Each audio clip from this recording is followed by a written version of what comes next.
ngayon nga na naging manufacturer ka na ng billiards, ano yung mga biggest challenges na pinagdaanan mo?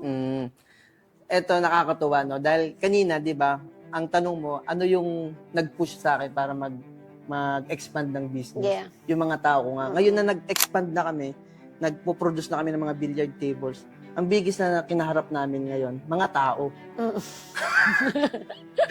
Totoo. Oo. So dati, concern ka sa mga tao mo, ngayon sila pa yung nagbigay ng sakit sa ulo mo. And hindi ko naman sila sinisisi, dahil nung nag-expand na kami, siyempre, lalabas na dyan yung may sistema na, may HR ka na, may manager ka na nag-handle ng ng mga bagay-bagay. So yung pamamalakad mo dati, iba na sa pamamalakad ng manager mo. Dahil hinire mo siya, pagkakatiwala mo sa kanya yung ganong klaseng sistema. Dahil yun naman dapat yung standard na procedure ng pagbibusiness.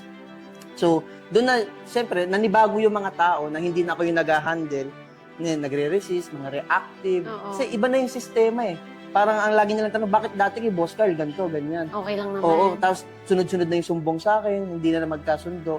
And yun talaga yung naging struggle namin na kauna-unahan namin struggle, mga tao. Talaga naglabasan na yung mga attitudes.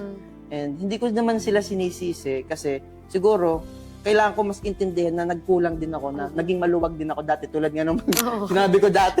Ay ngayon, hindi na pwede. So yun yung naging struggle namin, mga tao. And sobrang sakit sa akin nung part na yun, nung pinagdaanan namin na yun. Kasi nga, nagkaroon na ng boundaries eh. So, parang, nahirapan din ako mag-adjust, no, na dati, kasama mo sila, transaction, magdi-deliver, ikaw pa yung driver.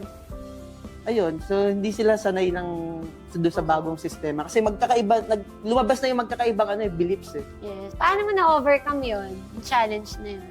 Nung una, stress pa ako kakaisip, paano mangyayari nito, paano mangyayari dyan, sasama na yung loob sa akin nito. Actually, wala talaga akong ginawa. Talagang, trust and surrender dun sa process. Kasi naniniwala ako na yun naman talaga yung tamang proseso. And also, kaya ka nga nag-hire para mas lumaki yung Yes.